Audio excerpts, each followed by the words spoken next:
اعوذ باللہ من الشیطان الرجیم بسم اللہ الرحمن الرحیم۔ عزیزان من، آج جولائی 1973 کی 8 تاریخ ہے اور درس قرآن کریم کا آغاز سورہ التوبہ کی آیت 113 سے ہوگا۔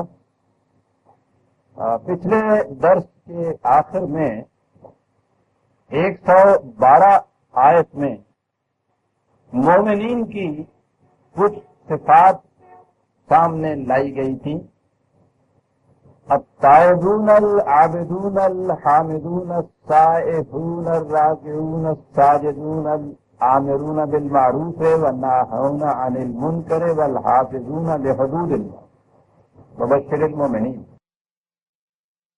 میں نے عرض کیا تھا کہ قرآن کریم میں دیگر کئی ایک مقامات پر بھی، یعنی ویسے تو قرآن کریم میں بکھری ہوئی شکل میں تو مومنین کی صفات پر خداوندی کے ہی انداز میں علی حد بشریت مختلف مقامات میں بکھری ہوئی ہیں، لیکن بعض آیات ایسی ہیں جن میں انہیں ایک تسبیح کے دانوں کی طرح ایک رشتے میں پرو دیا گیا ہے یا انہیں جامعہ حیثیت سے سامنے لایا گیا ہے۔ تو میں نے عرض کیا تھا کہ اس آیت کے ساتھ ہی وہ 2-4 آیات بھی سامنے آ جائیں تو تصریف آیات کے اصول کے مطابق بات زیادہ واضح ہو جائے۔ اس میں سے ایک مقام 23/1-9 سورہ المومنین کی پہلی 9-8-9 آیات یہ پچھلے درس میں سامنے آ گئی ہے۔ قریب انہی کا اعادہ قرآن کریم نے سورہ المعارج میں کیا ہے۔ سورت کا نمبر ہے 70 لیکن وہاں انداز بڑا ذرا سا مختلف ہے۔ وہ قرآن کا خصوصی انداز جو میں کہا کرتا ہوں کہ وہ ہمیشہ بائی کنٹراسٹ تضاد کی روح سے اپنے مطلب کو زیادہ واضح کیا کرتا ہے۔ بات اس انداز سے اس نے پیش کی ہے، کہا ہے جہنم کے متعلق، آیت ہے 70/17 سمجھ لیجیے، 70/17 یہاں سے بات شروع ہوتی ہے۔ تَدْعُو مَنْ أَدْبَرَ وَتَوَلَّى، جہنم آوازیں دے دے کر بلائے گا اسے۔ 2 لفظ ہیں اس میں۔ عرض کیا جائے قرآن کی تو جو آیت کی سامنے آتی ہے ایک آئینہ ہوتی ہے حقائق کا، اور اتنی سمٹی ہوئی شکل میں یہ چیز ہوتی ہے کہ اسے کھولتے چلے جائیے تو ایک زمانہ بنتا چلا جاتا ہے۔ آوازیں دے دے کر بلائے گا جہنم، کسے؟ ادبرا و تولا، یا تو وہ کہ جو جس کے سامنے صحیح نظام زندگی حق اور صداقت کو پیش کیا اور وہ پیٹ پھیر کر چل دیا، ٹھیک ہے، اس نے بھی انکار کیا، انکار اس کا کھلا ہوا تھا، وہ پیٹ پھیر کر چل دیا۔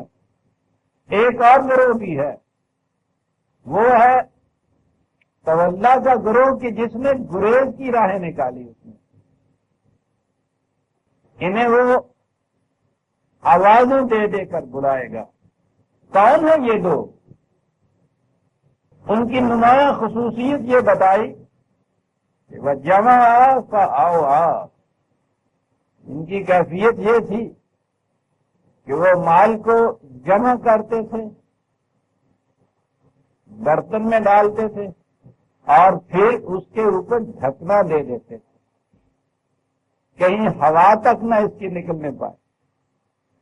قرآن کا بنیادی اصول آپ کو معلوم ہے، وہ دولت کو ضروریات زندگی پورا کرنے کا ذریعہ قرار دیتا ہے، اسے جمع رکھ کر دوسروں کو ضروریات زندگی سے محروم نہیں کرتا۔ اصول اس کا انفاق ہے، پوری محنت سے پیدا کرو اور جو کچھ پیدا کرو اس میں سے اپنی ضرورت کے مطابق لے کر باقی دوسروں کی ضروریات پورا کرنے کے لیے کھلا رکھو. یہ خرچ کرو بھی اس کا ترجمہ صحیح نہیں ہے، انفاق ہے، جس کے معنی ہوتے ہیں دونوں سرے کھلے رکھنے. یہ بنیادی اصول ہے اس کا. ایک تو وہ دولت کو کہیں رکنے ہی نہیں دیتا. لفظ دولت خود جو ہے اس کے معنی ہے جو گردش میں رہنے والی چیز ہو.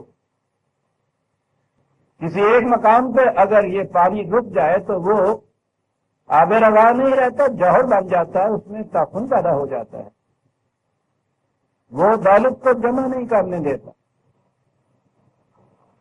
اور دوسرے یہ کہ وہ اس دولت کو جو کسی کی اپنی ضروریات سے زائد ہے ان لوگوں کی ضروریات کے لیے کھلا رکھتا ہے کہ جن کی ضرورتیں ان کی محنت سے پوری نہیں ہوتی. بہرحال یہ ایک الگ مطلب تھا. میں کہہ یہ رہا تھا کہ یہاں دیکھیے کس چیز کو نمایاں کیا ہے. آوازیں دے دے کر بلاتا ہے انہیں کہ جو اس نظام کو جو پیش کیا گیا تھا یا تو انہوں نے کھلے بندوں انکار کیا، پیٹھ موڑ کر چل دیے کہ ہمیں یہ منظور نہیں ہے، ہم اس پہ نہیں آنے کے لیے تیار. اور یا وہ تھا کہ جنہوں نے اس طرح سے کھلے بندوں انکار تو نہیں کیا، اس میں سے گریز کی راہیں نکالتے رہے. کتنا خوبصورت لفظ ہے، کیسا جامع نقشہ ہے ہمارا. مال جتنا جی جائے جمع کیجیے. کہہ دیا گیا کہ اس کے اوپر کوئی حد بندی عائد ہی نہیں کی جا سکتی، بے حدوں میں عائد جمع کیا جا سکتا ہے. بس اس میں سے جو شرعی واجبات ہیں وہ دے دیے جائیں، وہ زکوٰۃ دے دی جائے، کچھ خیرات دے دی جائے. قرآن یہ کہہ رہا ہے کہ جہنم ان کے آوازیں دے دے کر بلائے گی کہ جو جس نے جمع کیا مال کو پھر اس پہ ڈھکنا دے دیا. کیونکہ موضوع دوسرا ہے اس لیے میں صرف اشارے کر کے ان آیات پہ آگے بڑھ جاتا ہوں. ان کی وضاحت تو اپنے مقامات پہ ہوگی. ان الانسان خلق حلوا اذا مسہ الشر جزوعا واذا مسہ الخیر منوعا. کہتے انسان کی کیفیت یہ ہے کہ بڑا ہی وہ جسے ہمارے یہاں ندیدہ کہتے ہیں، سیر چشمی جس کے اندر نہ ہو، استغنا نہ ہو، خردلہ ہو، بے حوصلہ ہو، تنگ نظر ہو، بھوکی جس کی نہ مٹے، ایک لفظ کے اندر یہ سب باتیں آ جاتی ہیں. کیفیت اس کی یہ ہے. پھر ضمن ایک سوال آ گیا کہ انسان ایسا واقع ہوا ہے. ہمارے یہاں ایک عام چیز ہے، اسلام دین فطرت ہے. اچھا جی، یہ دین فطرت کے معنی کیا ہیں؟ کہ انسانی فطرت کے عین مطابق ہے. یہ بہت اچھا جی. یہ انسانی فطرت جو ہے یہ کیا ہے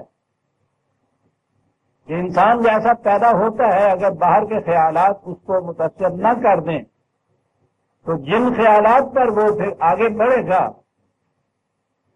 وہ عین فطرت کے مطابق ہوں گے اور وہ عین اسلامی ہوں گے. تو میں نے عرض کیا تھا اس کے متعلق کہ ایسے واقعات سامنے آئے ہیں، بچے پیدا ہوئے اور وہ انسانی دنیا سے کٹ آف ہو گئے، الگ ہو گئے، جانور اٹھا کے لے گئے کسی جنگل میں رہے. یعنی دوسرے انسانوں کا ان کے اوپر اثر نہیں ہوا. جو یہ کہتے تھے کہ دوسرے انسانوں کے اثرات سے محفوظ رہے اگر انسان یا بچہ، تو جس کیفیت میں اس کے دل و دماغ، خیالات، اس کے جذبات وغیرہ ہوں گے وہ فطرت کے مطابق ہے اور اسلام ان کے مطابق ہے. ویسے تو اس کا خود تجربہ اکبر نے کیا تھا یہ دیکھنے کے لیے کہ اس کی فطرت کیا ہوتی ہے. حادثہ کے طور پر کئی بچے انڈیا میں یہ چیزیں ہوئی تھی، بچے جنگلوں سے ملے تھے. اور اب تو سائیکالوجسٹ جو ہے ہمارے ہاں، سائیکالوجسٹ جو ہیں وہ تو اپنے ہاں جیسے کہتے ہیں لیبارٹری میں یا کلینک میں یہ تجربے کرتے ہیں کہ بچے پہ خارجی ماحول کے اثرات نہ ہونے دیے جائیں تو وہ کیا ہوتا ہے. یہ تجارب جو ہوئے یا حادثوں سے جو بچے ملے ہیں، نظر یہ آیا کہ بالکل حیوان ہوتے ہیں. بس قریب قریب یہ جو بن مانس جیسے ہوتا ہے اس قسم کے ہوتے ہیں، کوئی انسانی خوبی ان کے اندر نہیں ہوتی. تو آپ سوچئے کہ کس قدر غلط تصور ہے جو دیا جاتا ہے کہ اسلام دین فطرت ہے یعنی انسانی فطرت کے مطابق. اور انسانی فطرت وہ ہے کہ جس میں بچہ پیدا ہوتا ہے اسے اگر خارجی ماحول سے غیر متاثر رہنے دیا جائے تو جو کچھ وہ بنے گا وہ عین اسلامی ہوگا. وہ انسان تو ایک طرف رہا، آدمیت کی سطح پہ بھی نہیں آتا وہ بچہ، وہ حیوانی سطح پہ ہوتا ہے. ساری چیزیں اس میں حیوانات کی سی ہوتی ہیں. اور اتنا ہی نہیں، پھر آگے ایک اور ظلم کیا ان لوگوں نے، تو کہا یہ کہ وہ فطرت اللہ کی فطر الناس علیہ سورہ الروم کی آیت 30، اس کی تفسیر کہ انسان کو خدا نے اپنی فطرت پہ پیدا کیا، ایک قدم اور آگے. تو گویا جو کچھ یہ بچہ بنا ماحول کے، ماں باپ کے اثرات کے بغیر، یہ فطرت انسانی وہ ہے کہ جو خدا کی فطرت ہے. آپ دیکھتے ہیں کہ بنیاد میں ایک اینٹ غلط رکھ دی جائے، ٹیڑھی رکھ دی جائے تو تا سریا ویروا دیوار تک آسمان تک دیوار ٹیڑھی چلی جاتی ہے، ایک کے بعد دوسرا ردہ غلط لگا ہوا ہے، چلا ہوا ہے.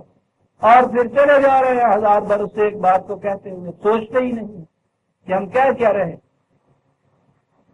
چلیے یہ باہر کے تجارب ان کی باری نہ آئی صحیح، علم ابھی اتنا وسیع نہ ہوا صحیح، وہ کم از کم قرآن میں تو دیکھ لیتے کہ اس نے کیا کہا. قرآن کریم میں جہاں بھی ہر انسان آتا ہے اور اس کے متعلق کچھ کہا جاتا ہے وہ بیان ہی وہی چیزیں ہیں جو یہ بچے بن کے آئے تھے جن کا میں نے ابھی ذکر کیا، بالکل حیوانی صفات. تو ان مقامات میں یاد رکھیے الانسان سے مراد ہے وہ انسان کہ جو وحی نے، ضابطۂ اخلاق نے جو چیزیں دنیا میں دی ہیں، جو ان کے تابع اپنے آپ کو نہیں رکھتے، جو ان کی سیرت و کردار بنتی ہے، جو جذبات ان کے اندر پیدا ہوتے ہیں، قرآن نے وہ جذبات گنائے ہیں کہ انسان کو اگر علی حالہ ہی چھوڑ دیا جائے تو وہ ایسا ہوتا ہے. اور یہ ایک مقام نہیں ہے، متعدد مقامات میں یہ چیزیں آئی ہیں. اور ان مقامات کو اگر اکٹھا کر دیا جائے تو آپ دیکھیں گے کہ وہ بالکل ایک حیوان، ایک درندہ، ایک جانور نظر آتا ہے. اس میں وہی صفات اس کے اندر جن کو اینیمل انسٹنکٹس آپ کہتے ہیں، حیوانی جبلتیں، بالکل ان کا مرکب ہوتا ہے. وہی ہے جو قرآن نے ذکر کیا ہے انسان کے متعلق. جلد باز پیدا ہوا ہے، لغن پیدا ہوا ہے، ظلم پیدا ہوا ہے، ظالم ہے، جاہل ہے. تو یہ انسان کے متعلق کہا ہے قرآن نے. تو آل انسان پھر یہی ہے نا جس سے یہ کہتے ہیں کہ وہ فطرت پہ پیدا ہوتا ہے. جب قرآن کہتا ہے غلے کا پیدا ہی کیا ہوا اس قسم کا، تو پھر پیدائش کے اعتبار سے تو وہ ایسا ہوتا ہے. یہ کہتے ہیں پیدائش کے اعتبار سے وہ اسلام پر ہوتا ہے، وہ دین فطرت پر ہوتا ہے، وہ فطرت اللہ پر ہوتا ہے. اور فطرت اللہ والا انسان، اور چھوڑ دیجئے خلق الانسان حلوعا، تو یہاں کہا ہے قرآن نے. ایک ہی چیز آپ دیکھیے، انسانیت کی خوبصورتی ہی جسے ہم کہتے ہیں، وہ فرق جو غالب نے 2 لفظوں میں کہا تھا نا کہ بس کے دشوار ہے ہر کام کا آسان ہونا، آدمی کو بھی میسر نہیں انسان ہونا. تو اس نے تو آدمی اور انسان میں فرق کیا تھا. قرآن کریم لفظ انسان کا ہی استعمال کرتا ہے اور کہتا یہ ہے کہ انسان کو اگر علی حالہ ہی چھوڑ دیا جائے تو اس کی کیفیت یہ ہوتی ہے، انہ کھانا ظلوم جہولا. قرآن کہتا ہے ان کے متعلق. کہنے سے مطلب یہ تھا کہ قرآن میں جہاں یہ چیزیں آئی ہیں کہ انسان کو ایسا پیدا کیا گیا ہے، اس کے معنی یہ ہیں انسانی فطرت نہیں ہے. یاد رکھیے انسان کی کوئی فطرت نہیں ہے. فطرت اس اٹل خصوصیت کو کہتے ہیں جس کے بدلنے کا اسے اختیار نہ ہو. پانی کی فطرت ہے نشیب کی طرف بہنا، آگ کی فطرت ہے گرمی پہنچانا. فطرت مجبور کی ہوتی، ایک خصوصیت اس کے اندر رکھ دی جاتی ہے جسے وہ بدل نہیں سکتا. جسے صاحب اختیار بنایا گیا ہو اس کی فطرت نہیں ہوتی، اس کے اندر پوٹینشیلٹیز ہوتی، اس کے اندر کچھ بننے کی صلاحیتیں ہوتی ہیں. اور یہ پھر اسے کہہ دیا جاتا ہے کہ اس بننے کے لیے یہ چیزیں تو ہم بتاتے ہیں کہ ایسا ایسا کرو گے تو یہ اس قسم کی صلاحیتیں تمہاری ڈیولپ ہو کے تمہیں یہ بنا دیں گی. جو کچھ قرآن کے مطابق بننا ہوتا ہے اسے وہ مومن کہتا ہے. وہ اقبال کے الفاظ میں بڑی جامع چیز ہے. قرآن کے متعلق اس نے کہا ہے، میں سمجھتا ہوں اس سے جامع ایک مصرے میں کچھ اور نہیں کہا جا سکتا. وہ کہتا ہے کہ قرآن آنچے حق می خواہد آن سازت ترا. خدا جو چاہتا ہے کہ تو اس قسم کا کچھ بن جائے، قرآن تجھے اس قسم کا بنا دیتا ہے. انسان فطرت کے لحاظ سے اس قسم کا بنا ہوا پیدا نہیں ہوتا. اس میں بننے کی صلاحیتیں ہوتی ہیں. لقد خلقنا الانسان فی احسن تقویم. پوٹینشیلٹیز کے اعتبار سے جو صلاحیتیں ہم نے دی ہیں یہ تو احسن تقویم میں تھا. تمہارا دادا ہو اسفل سافلین، کم وقت اپنے آپ کو پسترین درجے میں لے جاتا. فطرت والا تو نہ اپنے مقام سے اونچا ہو سکتا ہے، نہ نیچے ہو سکتا ہے، نہ اس میں تبدیلی پیدا کر سکتا ہے. نیچر کہتے ہیں اس کو. یہ لاز آف نیچر جنہیں آپ کہتے ہیں قوانین فطرت، اٹل قوانین فطرت. جتنی اشیاء کائنات فطرت کے قوانین پہ چل رہی ہیں وہ ان میں تبدیلی پیدا ہی نہیں کر سکتی. تو یہ سارے تصورات آپ کے ہاں باہر سے لائے ہوئے مستعار تصورات ہیں اور وہ عین اسلام بنا کے دکھا دیے گئے ہیں. پہلے دور میں تو چل جاتی تھی بات. اب جو علم اور تحقیقات اس قدر وسیع ہو رہی ہیں، یہ اسلام جو آپ پیش کرتے ہیں دنیا کے سامنے وہ اس کا مذاق اڑاتے ہیں. میرا اور آپ کا نہیں عزیزان من. آپ اسے خدا کا دیا ہوا اسلام کہہ کے دنیا کے سامنے پیش کرتے ہیں جو عام دنیاوی علم کی مہک پر کساٹی پر بھی پورا نہیں ہو سکتا. آپ سوچئے کہ ہم نے اسلام کے خلاف کتنا بڑا ظلم کیا ہوا ہے. بات اور آ رہی ہے تو ضمن بات سامنے آتی ہے، جی نہیں چاہتا اسے چھوڑ کر آگے نکل جانے کو. ان انسانوں کو لے کر حلوم، ان کی کیفیت یہ ہے انسان کی کہ اس قدر بے صبرا سا واقع ہوا ہے. اذا مسہ الشر جزوعا واذا مسہ الخیر منوعا. ذرا سی تنگی آتی ہے تو واہ ویلا مچانا شروع کر دیتا. جزا کہتے ہیں ویسے سب کچھ ہوتے سوتے یہ کہتے ہیں ہے نہیں مر گئے ڈٹ گئے. وہ تھوڑی سی تکلیف آنے والا جو کچھ کیا کرتا ہے.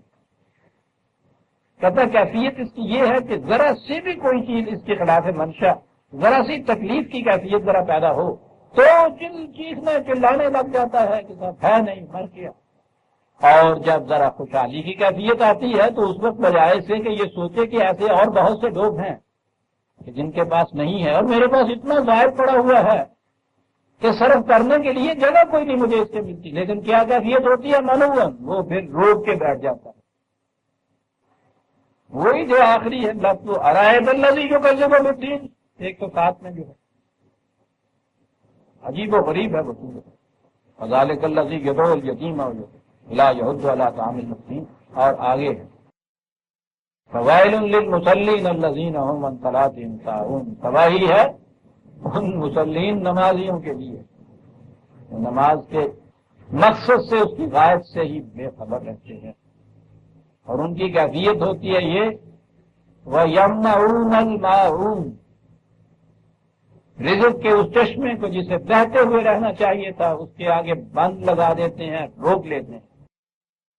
وہ میں نے اس لیے وہ آیت پڑھی کہ وہ جو ہے یمنعون الماعون یہ ہے منوعن جہاں ہے، روک دیتے ہیں بند لگا دیتے ہیں. وہی با اوہا جمع فاوہا جو اوپر کہا ہے. کیفیت یہ ہے کہ ذرا ضرورت سے زیادہ ان کے پاس جو آتا ہے تو اس کے بعد پھر کیفیت یہ ہے کہ اس وہاں بند لگا دیتے ہیں رزق کے سرچشموں پر، دوسروں کے لیے جانے نہ پائے. اس بند لگانے کی شکلیں ہر زمانے میں بدلتی رہیں گی. یہ آج کے دور میں جو کہتے ہیں کہ صاحب یہ قلت مصنوعی پیدا کر دی جاتی ہے اور اس کی وجہ سے اشیاء صرف میں اتنی گرانی واقع ہو جاتی ہے، یہ کیا ہوتا ہے؟ یہ منوعی تو ہوتا ہے. وہ چیزوں کا فقدان نہیں ہوتا، وہ موجود ہوتی ہیں، ان کو روک لیا جاتا ہے. اور یہ ساری تباہی کی بنیاد اس پہ ہے کہ یہ جو آپ کے یہاں چیزیں خریدنے سے ملتی ہیں. بہرحال یہ بات دوسری طرف نکل گئی. کہا ہے کہ جہنم آوازیں دے دے کر بلائے گا انہیں کہ جس کی کیفیت یہ ہے کہ وہ صحیح نظام زندگی سے پیٹھ موڑ کر چلے جاتے ہیں یا اس میں سے گریز کی راہیں نکالتے ہیں۔ انسان کی کیفیت یہ ہے کہ بڑا ہی بے صبرا واقعہ ہوا ہے، تھوڑی سی مصیبت آ جائے واویلا مچا دیتا ہے، خوشحالی کا زمانہ ہو تو پھر سارا کچھ سمیٹ کے بیٹھ جاتا ہے۔ دیکھا آج انسان کی یہ کیفیت ہے، کہا الا المصلین، مسلین کی یہ کیفیت نہیں ہو۔ وہاں بھی یہ صورت کہا فویل للمصلین الذین هم عن صلاتهم ساہون، تو اب مسلین وہ ہوئے کہ جو صلاۃ کی غائب سے بے خبر نہیں رہتے، اسے سامنے رکھتے ہیں۔ ایک صلاۃ وہیں اس نے یہ کہی ہے کہ ہم یراؤون، وہ صلاۃ یہی جانتے ہیں جو کچھ کوئی دوسرا دیکھ سکتا ہے نا، وہ جو مرئی اس کے ویزیبل جو حرکات و سکنات اس کی ہوتی ہیں وہ ہے صلاۃ۔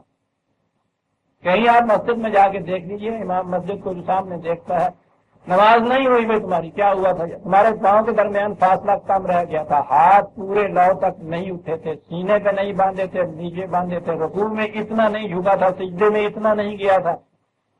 یہ سارا کچھ جس کا ہو جائے اس پہ یہ ہوتا ہے کہ الحمدللہ نماز ہو گیا۔ زیادہ سے زیادہ یہ کہ اگر وہ جہری ہے تو الفاظ جو ہیں وہ صحیح مخرج سے نکلے، تلفظ صحیح ہو۔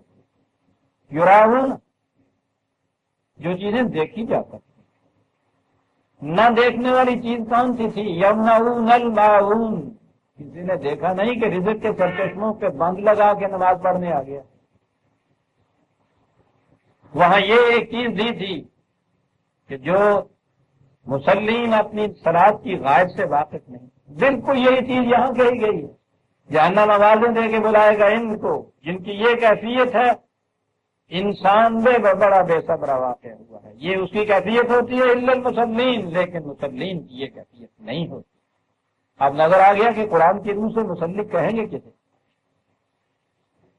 وہ تو آپ نمازی کہہ دیجئے، بات ہی کہیں اور چلی جاتی۔ الذین ہم علی صلاتہم قائمون، صلاۃ کوئی ایک وقتی اور ہنگامی شے نہیں ہے، یہ تو زندگی کی پوری روش کا نام ہے۔ اور اس روش میں پہلی چیز یہاں یہ دکھائی ہو کہ جمع فوا والی رسم اس میں نہیں ہو سکتی، محنت کرنا ہے، کھلے رکھنا ہے۔ صلاۃ پہ دائم ہے، ایک دائم مسلسل زندگی کی نہج اور روش کا نام ہے جسے یہ صلاۃ کہا جاتا ہے۔ والذین فی اموالہم حق معلوم للسائل والمحروم، دیکھیے کنٹراسٹ اس کا تضاد آ گیا ہے۔ صلاۃ یہ ہے، وہی جو وہاں کہا تھا، دین کی تکذیب وہ کرتا ہے کہ وہ ان کا احترام نہیں کرتا کہ جو تنہا رہ جاتے ہیں، جتھے اور پارٹی والوں کا احترام ہوتا ہے، جو اپنی محنت سے اپنی ضروریات پوری نہیں کرتے، ان کے رزق کے سامان کے لیے تحریک نہیں کرتا، یہ بھی نہیں، خود بھی نہیں کوئی دیتا، پھر تحریک بھی کرنے کی ضرورت ہے، یہ نظام قائم کرنا ہے اس کے لیے۔ اور یہاں بھی وہ اس کے برعکس کہا کہ یہ مصلی وہ ہے کہ فی اموالہم حق معلوم للسائل والمحروم، ان کے مال میں حق ہے اور حق کے معلوم ہے، کوئی ڈھکی چھپی بات نہیں ہے۔ یہ سائل اور محروم، سائل تو وہ صاحب احتیاج ہوتا ہے کہ جو کچھ تو اس کی ضرورتیں پوری ہو جاتی ہوں اپنی محنت سے اور کچھ باقی رہ جاتی ہیں، تو محروم ایسے معذور ہوتے ہیں کہ جو کچھ بھی نہ حاصل کرنے کے قابل ہوں۔ ان سب کے لیے مسلین کے مال میں ایک حق ہے، ایز آف رائٹ اس میں سے یہ لے سکتے ہیں، خیرات کے طور پہ نہیں، اور وہ حق کے معلوم ہے، ریکگنائزڈ ہے اور معلوم ہے اس۔ والذین یصدقون بیوم الدین، یہ میں نے کہا تھا کہ مومنین کی صفات یہاں بھی چلی آ رہی ہیں، اور یوں وہ خدا کے قانون مقافات عمل کو سچ کر دکھاتے ہیں۔ یہ جو مصدق والی بات قرآن نے کہی ہے یہ بڑی عظیم چیز، ایک تو صرف مان لینا ہے نا کہ میں اسے سچ مانتا ہوں، ابتداً اس کی ضرورت ہے کہ کسی شے کو پہلے آپ سچ مانیں، لیکن اتنا ہی کافی نہیں ہے۔ اس کے بعد یہ ہے کہ جس چیز کو آپ سچ کہتے ہیں اسے اپنے عمل سے سچ کر دکھائیں، اسے کہتے ہیں مصدق۔ یہ جو قرآن کریم کے متعلق یہ ہے مصدقا لما بین یدیہ، پہلے کتاب سے کہا ہے، جس کا ترجمہ ہمارے ہاں کیا جاتا ہے کہ یہ تصدیق کرتا ہے اس کی جو کچھ کے پہلی کتابوں کے اندر ہے۔ ان سے کہا جاتا ہے کہ یہ خود ہی تو بار بار کہتا ہے کہ ان میں تحریف ہو چکی ہے، انہوں نے وصف کر دیا ہے، بدل کے رکھ دیا ہے، تبدیلیاں کر دی ہیں، وہ اپنی اصلی شکل میں نہیں رہی، تو پھر یہ ان کی تصدیق بھی ساتھ کرتا ہے۔ وہاں یہ ہر جگہ جہاں یہ لفظ آیا ہے قرآن میں دیکھیے مصدق آیا ہے، اس کے معنی یہ ہے کہ دعوے ان میں بھی کیے جاتے ہیں کہ خدا کی تعلیم کو ماننے والوں کی یہ کیفیات ہوں گی، وہ سربراہ ہوں گے، وہ اعلان ہوں گے، ان کو دنیا میں تمکن ملے گا، ان کی زندگیاں نہایت معزز اور مکرم ہوں گی، خوشحالی ہوگی، یہ سب دعوے ہیں ان میں۔ کہتا یہ ہے کہ ان کے اندر دعوے ہیں۔ یہ قرآن وہ ہے جو ان دعاوی کو جو تمہارے ہاں بھی موجود ہیں سچ کر دکھائے گا۔ یہاں بھی یہ کہا ہے کہ والذین یصدقون بیوم الدین، زبان سے صرف اقرار نہیں کرتے، اور اگلی چیز بھی یہ نہیں ہے کہ زبان دل سے تصدیق کرتے ہیں، نہیں، وہ اپنے عمل سے، اپنے کاموں سے، اپنے زندگی سے ان کو سچ کر دکھاتے ہیں۔ والذین هم من عذاب ربهم مشفقون، اور وہ ان قوانین کی خلاف ورزی کے جو تباہ کن نتائج ہیں ان سے ہمیشہ ڈرتے رہتے ہیں، محتاط رہتے ہیں۔ ان عذاب ربهم غیر معمون، کیونکہ وہ جانتے ہیں کہ اس قانون کی روح سے جو تباہیاں آتی ہیں ان سے کہیں بھی انسان کو امن نہیں مل سکتا، کہیں بچ کے نہیں جا سکتا، کوئی جگہ ایسی نہیں ہو جہاں اس کو ان سے حفاظت مل جائے، امن مل جائے۔ والذین هم لفروجہم حافظون، وہی دہرایا جا رہا ہے جو پہلے سورہ المومنون میں آئے تھے، عصمت کی حفاظت کرنے والے۔ تو قرآن میں بڑا زور دیا گیا ہے، جیسا میں نے پچھلی دفعہ بھی عرض کیا تھا کہ اب تو یہ چیز محض اعتقادی اور نظری نہیں رہی۔ یورپ کی ان اقوام نے جنہوں نے اب اس عصمت کے پھاٹک کھول دیے ہیں، کوئی بھی حد باقی نہیں رہنے دی، ان کے ہاں کی بھی تحقیق یہ ہے کہ انہوں نے آخر میں لکھتا ہے اپنی کتاب کے کہ جو قوم بھی چاہتی ہے کہ وہ انسانیت کے اس مقام بلند کو حاصل کر لے جس کا کر سکنا ممکن ہے، اس کے لیے مقدم چیز ہوگی کہ وہ اپنی قسمت کی حفاظت کرے۔ تو قرآن کریم نے اس لیے اس کو زور دیا۔ یہ ایسی چیز نہیں ہے کہ سوسائٹی مل کے جس قسم کا قانون جی چاہے اس کے لیے بنا دے، بلکہ وہ حفاظت کرتا ہے اور بار بار یہ کہتا ہے الا علی ازواجہم او ما ملکت ایمانہم فانہم غیر ملومین۔ میں نے پچھلی دفعہ بتایا تھا یہ بیویاں یا اس دور کی وہ لونیاں جن کو بعد میں بیویوں کا سٹیٹس دے دیا گیا تھا، بس یہ ہے طریق اس کا، اس کے سوا کوئی اور طریقہ نہیں ہے۔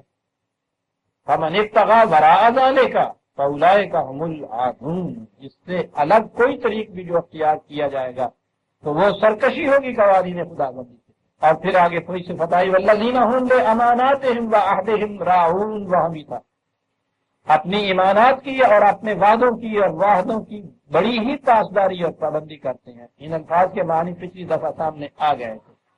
والذین هم بشہاداتهم قائمون، وہ لوگ جو شہادت کے لفظی معنی تو نگرانی کے ہوتے ہیں، کسی چیز کو اپنی آنکھوں سے دیکھ رہا ہوتا ہے جو، اور اس کے بعد اس کے عام معنی ہوتی ہیں کہ جہاں کوئی بات نگاہی ہو، جو چیز کسی کی دیکھی ہوئی سچی بات ہے وہ وہاں وہ سچی بات کہہ دے۔ عدل کا مدار شہادت پر ہوتا ہے۔ وہ جج وہ تو ایک ایک واقعہ کو دیکھتا نہیں ہے، دیکھ سکتا نہیں ہے، اور پھر قانون کی روح سے تو اس نے اگر دیکھا ہوا بھی ہو تو وہ اپنے اس دیکھے ہوئے کو اپنے فیصلے پہ متاثر بھی نہیں کر سکتا۔ شاہد کی حیثیت سے وہ پیش ہو جائے تو اور بات ہے۔ تو میں نے عرض کیا کہ عدل کا انحصار شہادت پہ ہوتا ہے، اور یہ قانون شہادت بڑی اہمیت رکھتا ہے نظام عدل میں، لیکن قرآن نے تو شہادت کے لیے چند ایک اصول دیے ہیں، عجیب و غریب اصول ہیں، اور اس میں یہ بھی جتنے اصول دیے ان میں ایک بات یہ ہے کہ ہمیشہ سچی شہادت دو، خواہ وہ تمہارے اپنے خلاف ہی کیوں نہ جائے۔ وہاں یہ تو ہے والدین کے خلاف کیوں نہ ہو، تمہارے اعزہ کے خلاف کیوں نہ ہو، اقربا کے خلاف کیوں نہ ہو، وہ غریب ہو یا امیر ہو، کسے باشد، اور اس میں یہ بات ہے کہ خواہ وہ تمہارے اپنے خلاف بھی کیوں نہ جائے، ملزم خود اپنے خلاف سچی شہادت دے۔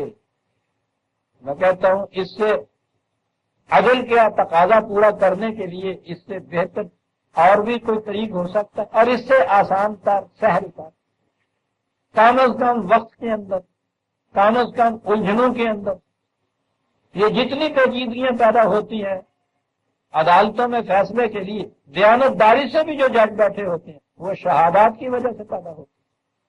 نظام عدل کی جب بات آئے گی تو میں عرض کروں کہ قرآن نے اس بات میں کیا کچھ نہیں کہا۔ شہادت کے متعلق میں نے عرض کیا ہے کہ وہ وہاں تک جاتا ہے کہ ملزم خود اپنے خلاف شہادت دے۔ والذین هم بشہاداتہم قائمون، اور شروع میں بھی یہ کہا تھا کہ علی صلاتہم دائمون، آخر میں بھی کہا ہے والذین هم علی صلاتہم یحافظون، دائمون بھی ہے، یحافظون بھی ہے، تو وہ یہ ایک ایسی چیز ہے جس کی محافظت کی ضرورت ہے، دوام کی ضرورت ہے، استمرار اور انتظام کی ضرورت ہے، پوری کی پوری زندگی اس قسم کی گزرے گی، اور ہر وقت اس کی نگہداشت کرنے کی ضرورت ہے کہ وہ اس روش کے اوپر میں قائم ہوں یا نہیں، کہیں میرا پاؤں ادھر ادھر تو نہیں پڑ گیا، لغزش تو نہیں کہیں آ گئی، یہ حفاظت ہے صلاۃ کی۔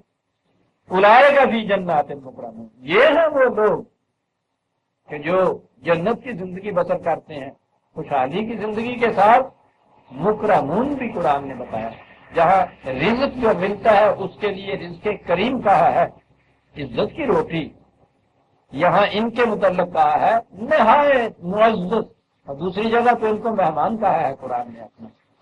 مہمان تو خود ہی مستحق ہوتا ہے عزت کا، لیکن ساتھ اس کے انہیں مہمان بھی کہا ہے، باعزت بھی کہا ہے کہ انہیں کوئی چیز بطور بخشش اور خیرات کے نہیں ملتی، بطور حق کے ملتی ہے، اور پھر بڑی عزت سے رکھا جاتا ہے ان کو۔ زندگی مومنوں کی یہ ہے عزیزان من کہ وہ مکرمون ہوتے ہیں، اس دنیا میں بھی ان کی زندگی جنت بدامہ ہوتی ہے، اور وہ نتیجہ ہوتی ہے ان کی ان صفات کا جو قرآن کریم مختلف مقامات پر گنا رہا۔ عربی زبان کا بھی قاعدہ یہ ہے، اور قرآن کریم نے بھی، یاد رکھیے قرآن چونکہ عربی زبان میں نازل ہوا ہے اس لیے اس کا اسلوب بیان جو ہے وہ وہی ہے جو عربوں کے ہاں اس زمانے میں اسلوب بیان تھا۔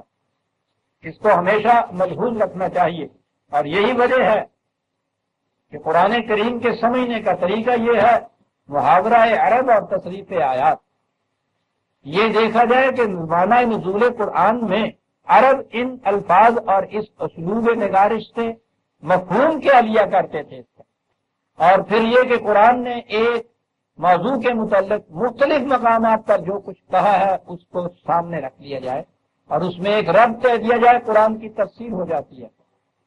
تو میں یہ کر رہا تھا کہ زبان کے اعتبار سے بھی قرآن نے وہی اسلوب اختیار کیا ہے، اور عام طور پہ آپ قانون کی کتابوں میں یہ دیکھیں گے لکھا ہوتا ہے کہ اس کے اندر مثلا ضمیر پروناؤن تو ہم ہی استعمال کریں گے جو مرد کے لیے ہوتی ہے، لیکن اس میں شی بھی آئے گا جو عورت کے لیے ہوتی ہے، اس لیے کہ جب آپ کوئی لکھیں گے تو بہرحال اس میں تو ایک ہی ضمیر استعمال کی جائے گی۔ یہ تو کچھ اچھا نہیں لگے گا نا کہ اس کے اندر تصریح کرتے جائیں، ایک جگہ یہ کہہ دینا چاہیے کہ اس میں یہ دونوں جنسیں شامل ہوں گی۔ عربی زبان کا قاعدہ تھا، اور انگریزی زبان میں تو صرف ضمیریں جہاں آتی ہیں وہیں اس کی تمیز ہوتی ہے۔ عربی زبان میں تو جو افعال فعل آتے ہیں، ورب آتے ہیں، ان کے اندر بھی یہ تمیز ہوتی، وہاں یہ تسمیس کے لیے فیمیلز کے لیے فعل کی شکل اور ہوتی ہے، اور میلز کے لیے شکل اور ہوتی ہے۔ تو آپ دیکھیے کہ اگر دونوں کے لیے دو قسم کے استعمال کرنا وہ شروع کرتا تو کس انداز کی یہ عبارت ہو جاتی۔ تو اس قاعدے کی روح سے یہ سمجھ لیجئے کہ جہاں جہاں یہ آئے گا بجوز ان مقام پہ جہاں اس نے تخصیص کر دی ہے کہ یہ چیز مردوں کے لیے ہے مثلا یا یہ عورتوں کے لیے، وہاں اس نے مرد اور عورت الگ الگ کہا ہے، میں کیا یہ رہا تھا کہ قرآن کا یہ انداز ہے، لیکن بعض مقامات ایسے ہیں کہ جہاں اس نے اس کی تصریح بھی ساتھ کر دی، جہاں اس نے مومنون کہا ہے مومنات بھی ساتھ کہا۔ ایک آیت ایسی ہے جس میں یہ چیز مرد اور عورت دونوں دوست بدوش جاتے ہیں زندگی کی شاہراہ کے اوپر۔ انداز بیان ملاحظہ فرمائیے، 33/35، 33/35، پوری آیت پہلے میں تلاوت کر دیتا ہوں۔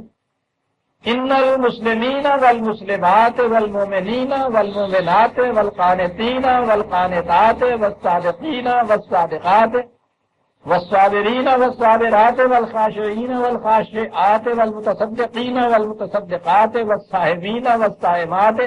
آپ جانتے ہیں نا یہ تیز ان کے ساتھ آ رہی ہے، یہ خواتین ہیں، یہ عورتوں کے لیے آتا ہے وہاں، اور یہ پہلے جو آتا ہے یہ نون جس میں آ رہا ہے یہ مردوں کے لیے آتا ہے۔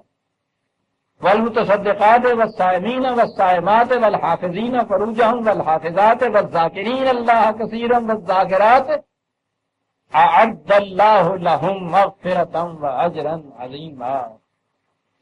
کہتے ہیں جی وہ ٹھیک ہے جی، الرجال قوامون علی النساء کا ایک فکرہ کہیں سے یاد کر لیا، کچھ پتہ نہیں ہے کہ زبان کے اعتبار سے بھی اس کے معنی یہ کیا ہے۔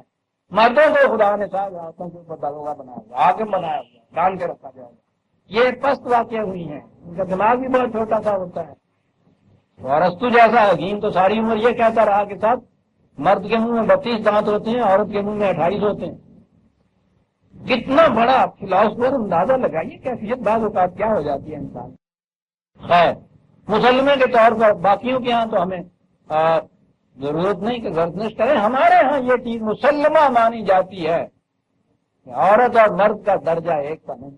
آپ اندازہ لگائیے آیت قرآن، کوئی صفت ایسی نہیں ہے کہ جس میں عورت کو کمتر درجے پہ رکھا ہو یا چھوڑ دیا ہو۔ اور وہ تو میں ابھی عرض کروں گا، وہ سائحون جو تھا قرآن نے، سیاحت کرنے والے، وہاں تو سائحون ہے یہ، دوسری جگہ سائحات بھی ہے، اس میں بھی اس نے عورت کو نہیں مستثنا، سیاحت کرنے والے۔ تو قرآن کریم میں سوائے ان فطری وظائف کے کہ جو دو جنسوں میں الگ الگ ہوتے ہیں، جہاں تک ان کی انسانی سطح کا تعلق ہے وہ مرد اور عورت میں کوئی تفریق نہیں کرتا۔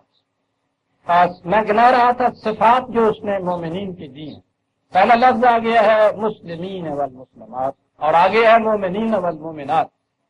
آپ دیکھیے عام استعمال میں تو مسلمان اور مومن ایک ہی معنوں میں استعمال ہوتا ہے، قرآن نے بھی اکثر ان کو مرادف معنی میں استعمال کیا ہے، لیکن بعض مقامات پر ان میں تفریق بھی کی ہے، اور وہ مقام خاص طور پہ وہ مقام ہے جہاں کہا ہے کہ یہ اعراب، یہ بدو، یہ قبائل والے نئے نئے جو اسلام لائے ہیں، ان سے کہو کہ ابھی اپنے آپ کو مومن نہ کہیں، ان سے کہیے کہ یہ کہیں اسلمنا، کہ ہم نے صرف سرنڈر کیا ہے، اپنے آپ جھک گئے ہیں مملکت اسلامیہ کے سامنے، اس کی فرما پذیری ہم نے اختیار کر لی ہے، اس کے سٹیزن ہو گئے یوں کہیے، لیکن مسلمان ہو کر، سٹیزن تو اس کے غیر مسلم بھی وہاں ہوتے ہیں، اسلام لائے ہیں، لیکن کہا کہ ابھی ان سے کہو یہ نہ کہیں کہ ہم مومن ہیں، ایمان لائے ہیں، اس لیے کہ وَلَمَّا يَدْخُلُ الْإِيمَانَ فِي قُلُوبِهِمْ، ایمان ان کے دل کی گہرائیوں میں نہیں اترا۔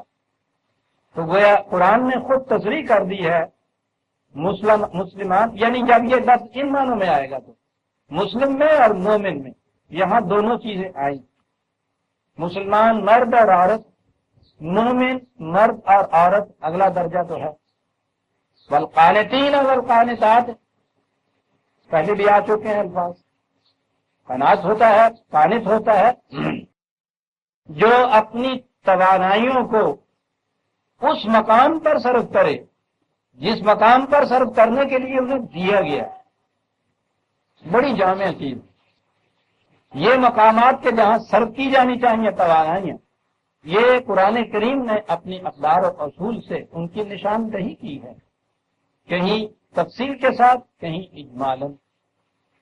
ترجموں میں تو آپ دیکھیں گے کہ صرف فرما بردار ہی ترجمہ ہوتا ہے، لیکن قرآن کے الفاظ اور عربی زبان کے الفاظ ان معنوں میں مرادف نہیں ہوتے کہ بیان ہی وہی معنی ہو کہ دوسرے لفظ کا، یہ تو زبان کا بڑا نقص ہوتا ہے، ان میں شیڈز کا فرق ہوتا ہے معنی۔ بہرحال قانتین اور قانتات جو اپنی صلاحیتوں کو انہی مقامات میں صرف کریں جہاں صرف کرنے کے لیے ان سے کہا گیا ہے۔ والصادقین والصادقات، یہ ہے صادق، سچ کہنے والے، صداقت کی شہادت دینے والے، صدق پر قائم رہنے والے، بڑی چیز۔ والصابرین والصابرات، اور اس راستے میں جتنی مشکلات بھی سامنے ان کی آئے ان پر استقامت اور استقلال سے، ثبات سے جم کر کھڑے رہنے والے۔ صبر کے معنی یہ ہوتے ہیں، صبر شبر کرنے والی گل نہیں میری ساڈے ہوئی، انتہائی بیزارگی کا عالم، یہاں انتہائی عزم کا عالم ہوتا ہے، عظیمت کی انتہا ہوتی ہے جسے صبر کہتے ہیں، کہ معنی ہوتے ہیں کہ تیروں کی بوچھار ہو رہی ہو اور وہ یوں کھڑا ہو جیسے پتھر کی چٹان ہوتی ہے، اسے یہاں کہتے تھے صبر۔ والخاشعین والخاشعات، استقامت میں یہ کیفیت، لیکن شاخ ثمردار کی طرح جھکے ہوئے، جھوٹا تکبر نہیں ہے، جھکاؤ ہے دوسروں کے سامنے۔ والمتصدقین والمتصدقات، بس صادق کا صرف یہاں متصدق ہے، متصدق کے معنی ہوتے ہیں اندر ضرورت اپنا سب کچھ نچھاور کر دینے والا۔ پہلی چیز آئی تھی نا کہ مومنوں نے بیچ دیا ہے خدا کے ہاتھوں اپنا سب کچھ، تو متصدق وہ ہوتا ہے کہ ایسے وقت میں سب کچھ نچھاور کر دینے والا۔ ہمارے یہاں بھی تو یہ لفظ قربان کر دینے کے معنی ہے تصدق، جان و مال تیرے تصدق۔ متصدقین والصائمین والصائمات، عام معنی تو اس کے ہوں گے روزہ رکھنے والے، روزہ رکھنے والے، لیکن یہ صرف روزہ ہی نہیں، قرآن کی اصطلاحات کے معنی قرآن سے متعین کرنا چاہیے۔ ٹھیک ہے صوم بھی اس کے اندر آتا ہے، لیکن بنیادی معنی تو اس کے یہ ہے حدود اللہ کے اندر رہنے والے، جہاں رکنا ہے وہاں رک جانے والے، اس کے معنی رک جانے کے۔ میں کہا تھا نا کہ حفاظت کرتے ہیں حدود اللہ کی، بس جہاں وہ لکیر آئی، کتنا ہی تیز رہو کیوں نہ ہو یہ کھلاڑی، اچھا کھلاڑی وہی ہے کہ اس لکیر سے پہلے ہی رک جائے، اگر اس کا قدم بھی اس کے اوپر پڑ جاتا ہے تو فوت ہو جاتا ہے۔ سائن وہ ہوتا ہے کہ جہاں رکنا ہے وہاں رک جائے، اور سون روزے کو بھی اسی لیے وہ سون کہا جاتا ہے کہ کہا یہ ہے وہاں کہ اس دوران میں تم نے ان حلال چیزوں سے بھی رک جانا ہے جو عام حالات میں جن کے کھانے پینے میں کوئی بات نہیں ہوتی۔ پھر وہی والحافظین فروجہم والحافظات، عصمت کی حفاظت کرنے والے، حفاظت کرنے والی ہیں۔ اور عصمت کے معاملے میں بھی جب میں آؤں گا تو آپ دیکھیں گے جہاں قرآن نے کہا ہے کہ باہر نکلیں تو نگاہوں کو جھکا ہوا رکھیں، اور پھر اس کے لیے ہمارے ہاں ہر بندش عورت پہ مرد تو کوئی بندش نہیں، وہاں قرآن نے پہلے مردوں کو حکم دیا باہر نکلیں تو اپنی نگاہوں کو جھکا کر، بے بات نہ ہوں، جھکا کے رکھنے کے معنی یہ نہیں ہوتے یوں چلیں، بے بات نہ ہونے دیں۔ میں کیا یہ رہا تھا کہ حفاظت عصمت جو ہے ہمارے ہاں اس کا تقاضا صرف عورت سے ہی کیا جاتا، اور اب تو معاشرہ ایسا آ گیا ہے کہ اس کے اندر تو خاص طور پہ یہ لڑکوں کے لیے، مردوں کے لیے تو یہ سوال ہی نہیں ہے کہ ان کے لیے بھی ضروری ہے کہ حفاظت عصمت کریں۔ اگر کہیں کبھی کوئی شکایت کرتی ہے بیوی میاں سے کہ لڑکے کے متعلق کچھ سوچو، کچھ کرو، آوارہ ہوتا چلا جاتا ہے، پتہ نہیں کہاں راتوں کو رہتا ہے، اس طرح سے تو بالکل اس کا اخلاق بگڑ جائیں گے، یہ ہو جاتا ہے، بڑی لائٹلی کہہ دیا جاتا ہے بولی اس عمر میں ایسا ہوا ہی کرتا ہے، چلیے یہ ہوا ہی کرتا ہے جی۔ اور اس کے مقابلے میں باہر ہاتھ لڑکی کے متعلق جو حفاظت ہوتی ہے وہ تو جانتے نہیں آپ۔ میں کہہ یہ رہا تھا یہ نہیں ہے کہ معاذ اللہ لڑکی کو بھی یہ اجازت دینی چاہیے، یہ سوال یہ ہے کہ قرآن کریم یہ حفاظت جو ہے عصمت کی جہاں بھی ذکر کرتا ہے پہلے مردوں سے تقاضا کرتا ہے، اس کے بعد عورت سے تقاضا کرتا ہے۔ اور اصل یہ ہے کہ یہ ایک ایسا عمل ہے کہ اس میں اگر مرد رک جائے تو فواحش کا امکان ہی باقی نہیں رہتا۔ اور فرمایا آپ نے چیز، اس لیے قرآن جہاں بھی ذکر کرتا ہے پہلے مرد کا ذکر کرتا ہے، اس کے روکنے کا طریقہ یہ، لیکن وہ دونوں سے تقاضا کرتا ہے۔ والذاکرین اللہ کثیرا والذاکرات، یہ آپ کو پتہ ذکر کے معنی کیا ہوتے ہیں؟ بس جامع لفظ ایک آخر میں دے دیا کہ بات ساری یہ 100 تھی رسہ کے سرے سے گنج، کہ وہ ہر زندگی کے موڑ پہ، ہر تقاضے کے زمانے میں، ہر سوال کے حل میں ہمیشہ قانون خداوندی کو اپنے سامنے رکھتے ہیں۔ ذکر کے معنی ہوتا ہے کسی چیز کو آنکھوں کے سامنے رکھنا،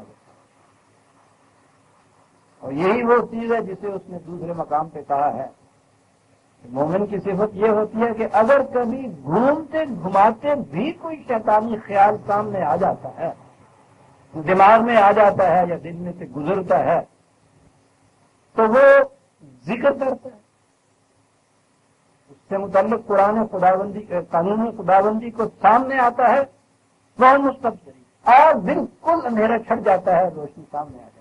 کیا خوبصورت انداز ہے، بات صاف ہو جاتی ہے۔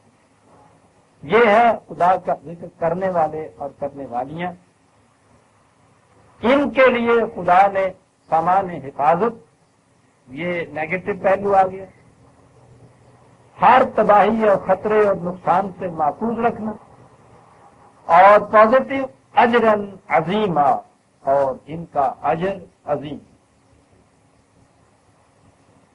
یاد دلا دوں کہ بات ہو رہی ہے کہ مومنین کی صفات قرآن کی روح سے کیا ہے۔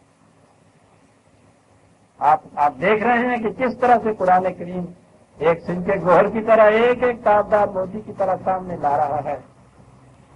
بات عورتوں کے متعلق چلی تو ایک آیت میں قرآن کریم نے نبی اکرم صلی اللہ علیہ وسلم سے یہ کہا ہے، ازواج مطہرات کے متعلق جو سلسلہ ہے وہ تو خیر لمبا ہے اور عرض کروں گا، وہاں بھی یہ کہا ہوا ہے مسلمات مومنات قانتات تائبات عابدات سائحات، طیبات وابکار، 66/5، 66/5۔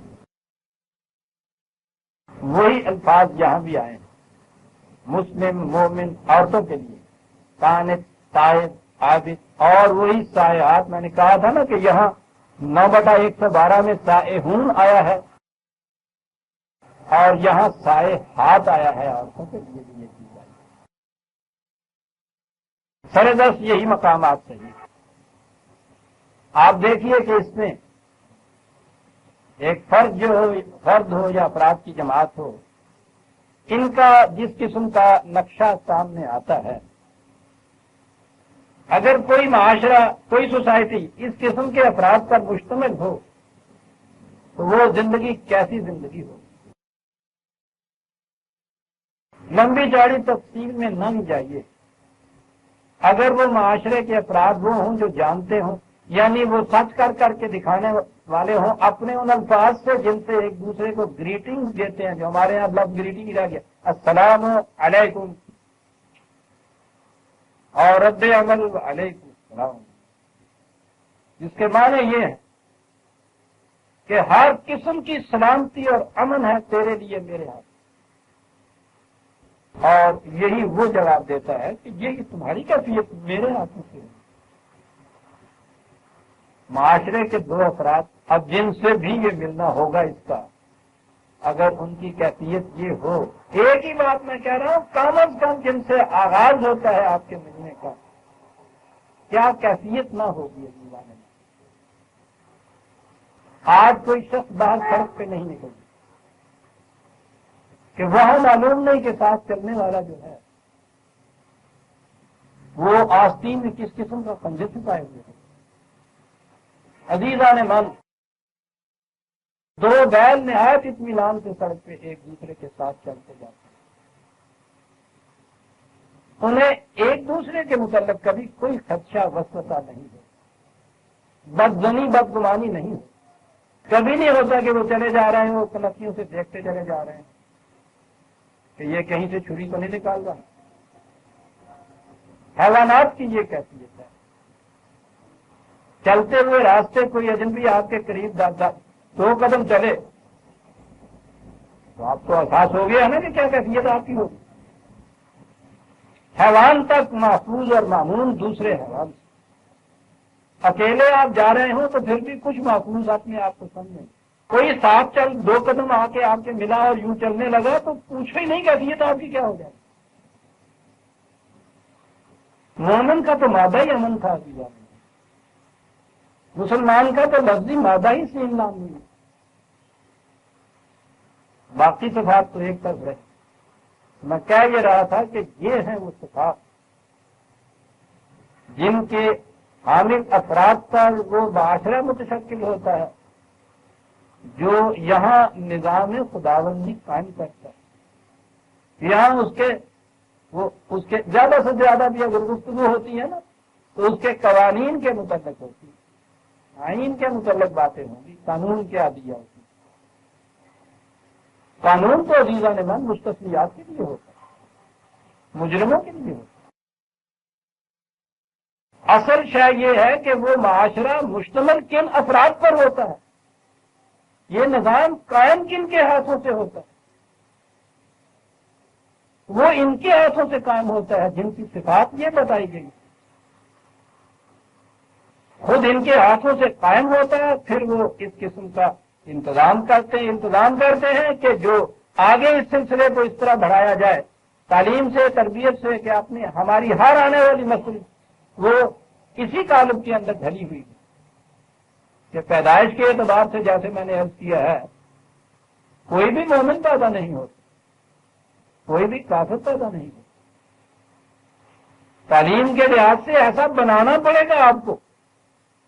ہم نہ تو خود ایسے ہیں، نہ آنے والے بچوں کو ایسا بنانے کے لیے جیسا حتمی خواہد قرآن چاہتا ہے.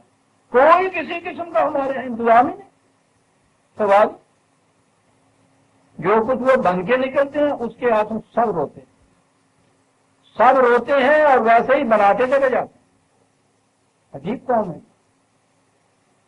ہوتا یہ ہے کہ جب قومیں اپنے سامنے کوئی نصب و لعب زندگی کا نہ رکھیں تو ان کی ساری عمر روتے پیٹتے گزر جاتی ہے.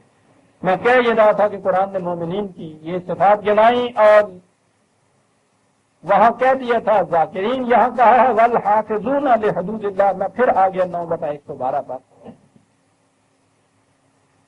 حدود اللہ کی حفاظت کرنے والا، اور ان حدود کا تعین قرآن کریم نے نہایت نمایاں حیثیت سے کر دیا ہے تاکہ کسی قسم کا التباس ہی نہ رہے، کوئی ابہام نہ رہے. یہ نہ ہو کہ پہچان نہیں سکے ہم کہ یہ حد کہاں تھی اور کس قسم کی تھی. یہ ساری حدود موجود ہیں قرآن کے اندر، نمایاں حیثیت سے موجود ہیں. مومن وہ ہے جو حدود اللہ کی حفاظت کرنے والا. مومن کی تو یہ زندگی ہوئی،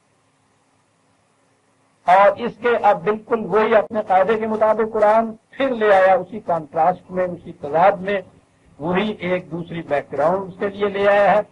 یہ مومن ہے، اس کے برعکس مشرک ہوتا ہے. مومن وہ ہے کہ جو صرف قوانین خداوندی کا اتباع کرتا ہے. مشرک وہ ہے جو ان کے ساتھ اور قوانین کو بھی ملاتا ہے. اپنے فائدے کے لیے ان میں سے کچھ ہوئے وہ لے لیے، جہاں دیکھا ان میں سے ذرا نقصان ہوتا ہے دوسری طرف سے لے لیے. خود بنا لیے، یاد رکھیے، خود بنائے ہوئے یا دوسروں سے لیے ہوئے، یہ دونوں انسان کے بنائے ہوئے ہوتے ہیں. یہ دونوں شرک. خدا کے دیے ہوئے قوانین خدا ہی کے بنائے ہوئے ہوتے ہیں. مومن کی یہ کیفیت ہو گئی کہ ان کے لیے سامان حفاظت ہے. ہر مومن دوسرے مومن کے لیے سلامتی اور امن کا مدعی نہیں بلکہ ضامن ہے ان چیزوں. ما كان للنبي والذين آمنوا أن يستغفروا للمشركين ولو كانوا أولي قربى من بعد ما تبين لهم أنهم أصحاب الجحيم. کہا کہ بعد اس کے کہ یہ بات یہ تبین لهم، بانا کے معنی ہوتا کسی چیز کو ابھار کر سامنے لے آنا. جب ان کے سامنے صحیح راستہ ابھار کر نکھار کر لے آئے، واضح بات ہو گئی، اس کے باوجود یہ اس راہ پہ نہیں چلتے،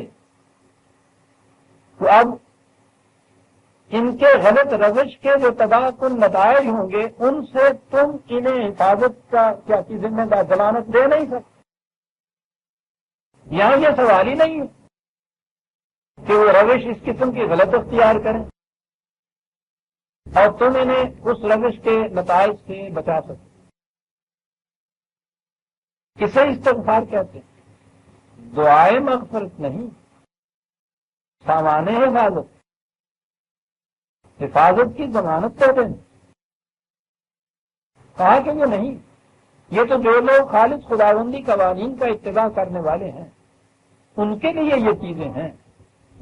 جو اس کے خلاف ورزی کرتا ہے، دوسرے قوانین پہ چلتا ہے، تو وہ تو اپنی غلط روش کے مضر اثرات اور نتائج وہ تو ان کو بھگت میں پڑیں گے. نہ نبی ان کے لیے کچھ کر سکتا ہے، نہ یہ جماعت مومنین ان کے لیے کچھ کر سکتی ہے. خواہ وہ وَلَوْ كَانُوا أُولِي قُرْبَىٰ، کتنے ہی قریبی کیوں نہ ہو تمہارے رشتے میں قریبی ہوں، وطن کے اعتبار سے قرب ہو، نسل کے اعتبار سے قرب ہو، کتنے ہی قریبی تمہارے کیوں نہ ہوں، تم ان کے لیے یہ کچھ نہیں کر سکتے.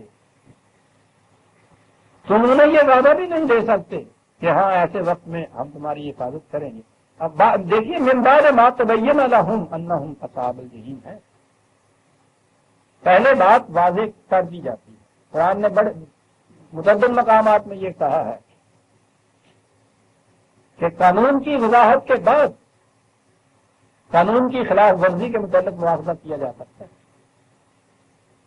ایک تو یہ چیز ہے کہ اسے واضح طور پر دوسروں کے علم میں لانا ہوگا، اور دوسرے یہ کہ جس تاریخ سے جس دن سے قانون نافذ کیا جائے گا وہ اس زمانے سے لاگو ہوگا. قرآن نے کہا الا ما قد سبق کئی مقامات کہ اس سے پہلے جب یہ قانون رائج نہیں تھا تو اس میں اس زمانے کی روش و قانون کے مطابق جو کیا گیا ہے اس پر اس قانون کا اطلاق نہیں ہوگا. اس قانون کی بنا پر وہ پچھلے اپنے جو کوئی اعمال یا روش ہے اس کے لیے وہ مجرم قرار نہیں دیے جا سکیں گے. یہاں یہ کہا ہے کہ قانون کو واضح طور پہ سامنے لانا ہوگا. وہاں کہا یہ گیا ہے کہ ماضی کی جو باتیں ہیں ان کی بنا پہ وہ مجرم قرار نہیں پائے گا. کہا کہ یہ چیز جب ہو جائے گی قانون سامنے آ جائے گا اور اس تاریخ بتا دیا جائے گا، پھر اگر کوئی شخص اس طرح کے جرم کرے گا اس کی حفاظت کی ذمہ داری کوئی نہیں دے سکتا، نہ کوئی وعدہ دے سکتا ہے. اب ایک بات سامنے آئی قرآن میں یہ ہے کہ حضرت ابراہیم نے اپنے باپ سے یہ کہا تھا کہ ٹھیک ہے آپ اس وقت تو بڑے بضد ہو رہے ہیں، اور مقام کیا تھا میں سمجھتا ہوں کیونکہ یہاں آیا ہے وما کان استغفار ابراہیم لأبیہ الا، یہ اگلی آیت 114 ہے، الا عن موعدۃ وعدہا ایاہ. اس نے ان سے کہا تھا ابراہیم نے اپنے باپ سے، تو کہا یہ ایک استثناء ایسی آتی ہے کہ پہلے انہوں نے اس سے وعدہ کیا تھا اپنے والد سے استغفار کا. فلما تبین لہ انہ عدو للہ، لیکن جب یہ بات واضح طور پر ان کے سامنے آ گئی کہ نہیں وہ تو خدا کا دشمن ہے، تبرأ منہ، فوراً اس سے الگ ہٹ گیا. وعدہ اس زمانے میں تھا جہاں ہنوز یہ توقع تھی یا یہ ذہن میں یہ تھا کہ یہ دشمن عداوت سے یہ نہیں کر رہا، جہالت سے یہ کچھ کر رہا ہے.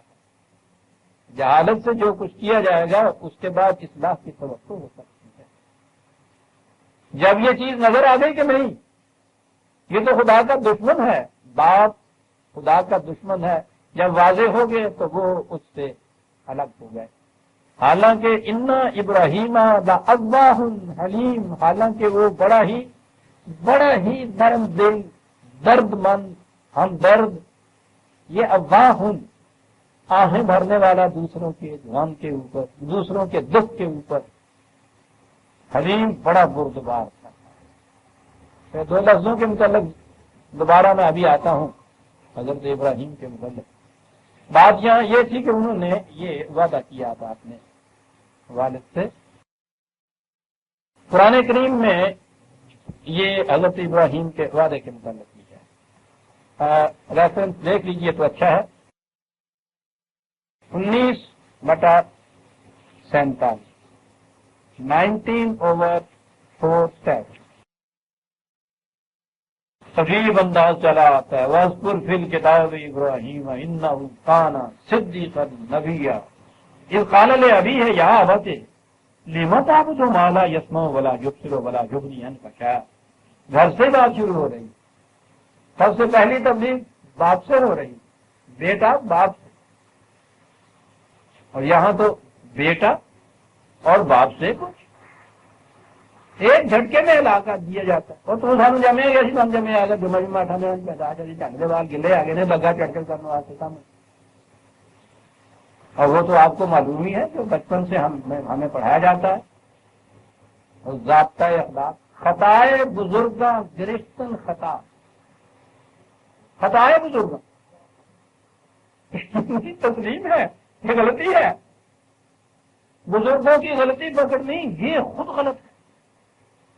اسی لیے وہ غلطی اس قدر تو چڑھتی ہوئی اس پر منجمد ہو جاتی ہے. پھر اس کے بعد پکی ہو جاتی ہے, چٹان بن جاتی ہے. اگر پہلے ہی دن سے اس کو پکڑ لیا جائے تو آگے چلے ہی نہیں. پھر یہ جب بھی وہ نظر آ جائے غلطی ہے وہی پکڑ لیا جائے تو اس پہ اور طے تو نہ جمے. یہاں ہر صدی کی ایک طے اس کے اوپر جم جاتی ہے.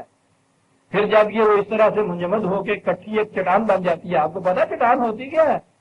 یہ مختلف تہیں ہوتی ہیں ان پتھروں کی, ایک دوسرے کے اوپر رکھ کے جمی مرور زمانہ سے جم جاتی ہیں. یہ طے بن جاتی ہے. جب وہ طے بن جاتی ہے تو وہ اسلاف کا مسلک کہنا ہے.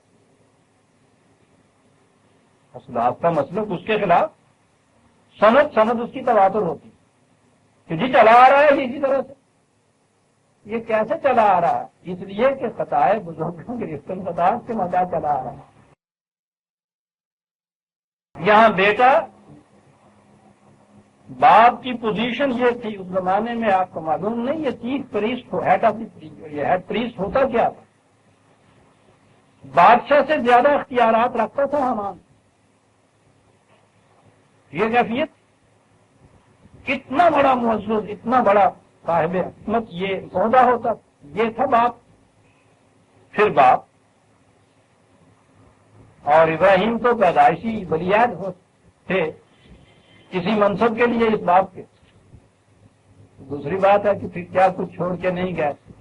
کیوں گئے؟ انہیں جائے انہیں اللہ رکھو تم سب کچھ تمہارے لیے ہے, میں چلا اپنے اللہ کی طرف دامن چھاڑ کے خود سے چل.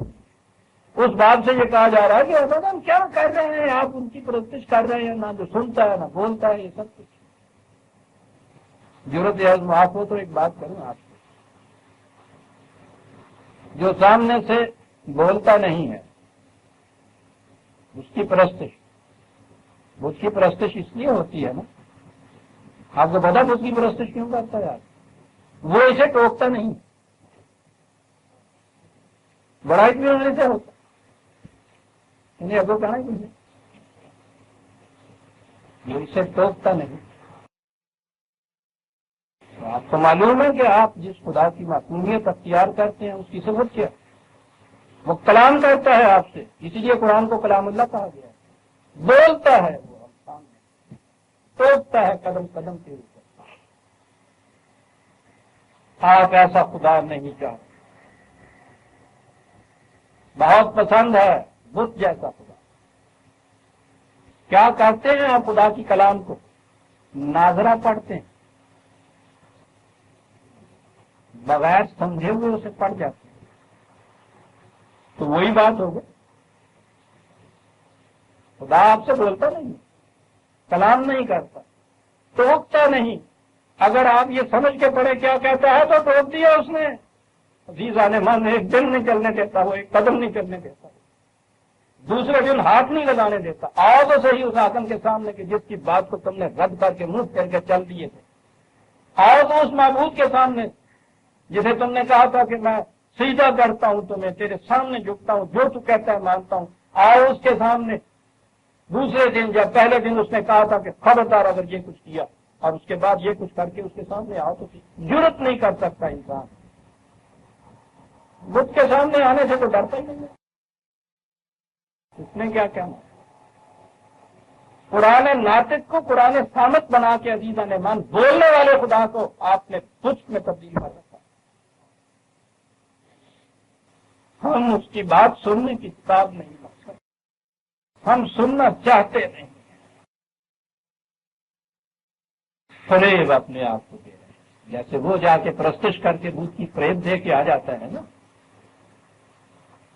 بڑا کام کیا، بغیر سمجھے ہوئے قرآن کو پڑھ کے مطمئن ہو جاتے ہیں کہ ہم نے.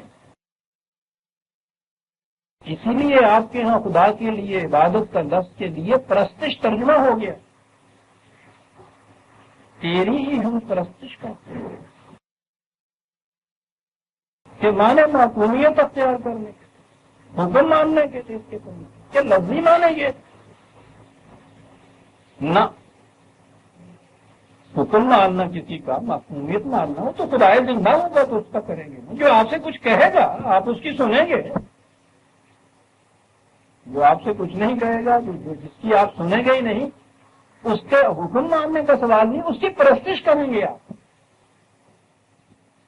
ترجمہ ہی اس کا پرستش کریں گے. پوچھو نہیں کیا کچھ کیا. کہہ یہ رہا تھا کہ ابراہیم باپ سے یہ کہہ رہے ہیں، اور پھر اس کے بعد ساری آیتیں پڑھیے کتنے زور سے کہے چلے جا رہے ہیں. یادت انی اخاف ان یمسک عذاب من الرحمن فتکون للشیطان ولی. باپ سے کہہ رہا ہے، باپ اس روش پہ رہو گے تو میں جانتا ہوں خدا کی طرف سے عذاب آ جائے گا اور شیطان کے دوست بن جاؤ گے. اللہ حلیم ہے ابراہیم، اس لیے میں نے کہا تھا کہ وہاں آؤں گا تو کروں گا. یہ کیفیت ہے، لیکن جہاں یہ مقام آ جاتا ہے جو عدو اللہ ہوتا ہے، خدا کا دشمن ہے، باپ ہی کیوں نہ ہو، اس کی یہ کیفیت ہے. جواب ملتا ہے قالا اراغب انت عن آلہتی یا ابراہیم لئن لم تنتہ لارجمنک واہجرنی ملیہ. کہا ابراہیم جا، دور ہو جا میری نظروں سے. یاد رکھو تم مجھے میرے معبودوں سے بہکانا چاہتے ہو، ہٹانا چاہتے ہو. باز نہ آئے اگر تم اپنی روش ہے تو یاد رکھو سنسار کر دوں گا، پتھروں سے مروا. سمجھے کیا ہو، ہٹو میری نظروں سے، دور ہو جاؤ یہاں. باپ کی یہ کیفیت ہے، دل میں ابھی یہ چیز ہے کہ جہالت کی بنا پہ ایسا کرتا ہے. تالا سلام علیہ، کوئی بات نہیں. جہالت سے اگر ایسا کر رہے ہو، میں نا امید نہیں ہوتا، اتنی جلدی نا امید نہیں ہے، آخر تک توقع رکھی جاتی ہے. سلام علیہ سأستغفر لک ربی، میں عرض کروں گا اپنے خدا سے کہ تیرے دل کو بدل دے، تو صحیح راستہ اختیار کر لے، اس طرح تجھے حفاظت مل جائے گی اس تباہی سے کہ جو تمہاری روش سے تم پر آنے والی ہے. میں یہ ایسا کروں گا، انہ کان بی حفیہ، اور مجھے اس سے توقع ہے کہ میری یہ دل سے نکلی ہوئی آرزو جو ہے شاید یہ پوری ہو جائے. یہ تھا جو قرآن نے کہا کہ وہ جو کہا ہے کہ ابراہیم کا ایک وعدہ تھا، اور وعدہ اس لیے تھا، اور پھر یہ کہا ہے نا کہ جب اس نے یہ دیکھ لیا کہ نہیں یہ تو عدو اللہ ہے، فوراً قطع تعلق کر کے الگ ہو گیا. اور قطع تعلق کن الفاظ میں کیا عزیزان ایمان؟ 60 اور 60 کی آیت 4. قرآن کریم میں دو ہی شخصیتیں ہیں جن کے اسوے کے متعلق کہا ہے کہ تمہارے لیے وہ بہترین نمونہ ہے. ایک حضور نبی اکرم صلی اللہ علیہ وسلم اور ایک ابراہیم اور اس کے ساتھی. کانت لکم اسوۃ حسنۃ فی ابراہیم والذین معہ، بہترین نمونہ ان کی زندگی کے اندر کہاں کہا گیا؟ کیا بات پیش کی گئی آگے؟ کیا چیز تھی ان کی جس کے لیے کہا کہ دیکھیے بہترین نمونہ اس میں ہے؟ کس میں؟ اذ قالوا لقومہم، جو قوم خدا کی دشمن تھی اس سے اس نے کہا انا براء منکم ومما تعبدون من دون اللہ، تم اور یہ جو تمہارے معبود ہیں میں ان تمام سے دل برگشتہ ہو گیا. کفرنا بکم، میں انکار کرتا ہوں تمہارے ساتھ ہر تعلق. بدا بیننا و بینکم العداوۃ والبغضاء ابدا، تم میں اور مجھ میں ہمیشہ کے لیے ایک عداوت اور بغض پیدا ہو گیا. خدا کا دشمن میرا دوست کیسے ہو سکتا؟ ابداً کہا ہمیشہ کے لیے، لیکن آپ دیکھیے مومن کی احتیاط، کہا نہیں، ابداً نہیں، گنجائش ہے اس میں آپ کو معلوم ہے گنجائش پہ ہے، یہ کہا ہے کہ تم معافی مانگ لو، مجھ سے صلح کر لو، تو پھر بات نہیں ہے حتیٰ تؤمنوا باللہ وحدہ، اگر تم بھی اسی خدا واحد کے اوپر ایمان لے آئے گے تو پھر بہرحال یہ ساری چیزیں بدل جائیں گی، یہ عداوتیں محبت میں بدل جائیں گی، یہ نفرتیں محبت میں تبدیل ہو جائیں گی۔ ایک ہی شرط، یہ عداوت ہے تو اس لیے کہ تم اس سے دشمنی کرتے، وہ چھوڑ کے اس کے ہو جاؤ گے، گلے سے لگا لوں گا۔ کہا یہ ہے وہ اسوہ، وہ ہے روش ابراہیمی جو تمہارے لیے اسوہ حسنہ اپنے اندر رکھتا ہے۔